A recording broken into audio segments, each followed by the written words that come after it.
And welcome back to Money Mind. The severe economic downturn in recent months has raised fears that some countries will take measures to protect their own industries. These protectionist moves will run counter to free trade, which has been the mainstay of global economies in the last few decades. For one perspective, Money Mind's Joanna Wyford caught up with Professor Charles Schell, who's the business strategist from the Manchester Business School. She began by asking if world governments will continue to keep markets open and reject protectionism. We hear the politicians saying things that do sound very much protectionist, that the American government, the French government, and well, pretty much every politician that I've heard recently said something about having to generate jobs in domestic economies, and that's very frightening from a worldwide perspective, because obviously if countries are going to start to direct investment, to restrict investment to their domestic markets, then that has implications for the world trade system, and in the end consumers will all suffer.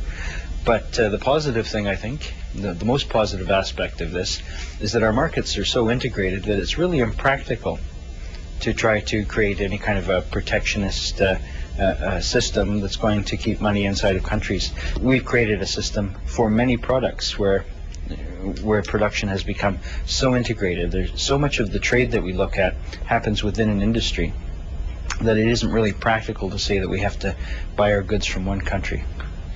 Why do countries still feel that protectionism still offers the best solution to solving their domestic economic problems?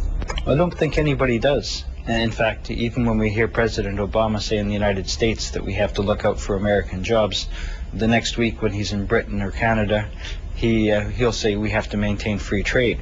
So we've heard this recently in Asia, and certainly Asian markets have the most to lose from a period of protectionism, at least as the markets are currently structured. So I don't believe that that anybody actually believes that protectionism can be good for anyone. Well, the fastest way to increase unemployment would be to restrict exports, and essentially that's what we do. We tell people that we really don't want to be part of a trade economy.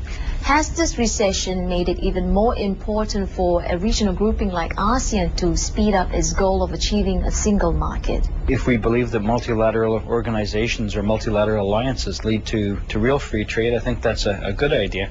Already most trade in the world is organized into regional blocs. There already is an Asian trading region, so most trade inside of Asia happens with other Asian countries, even though we do have the Trans-Pacific and the European trade. Still, Asia is still going to be Asia's biggest market. So, of course, that maintaining lower trade barriers is going to help throughout the region.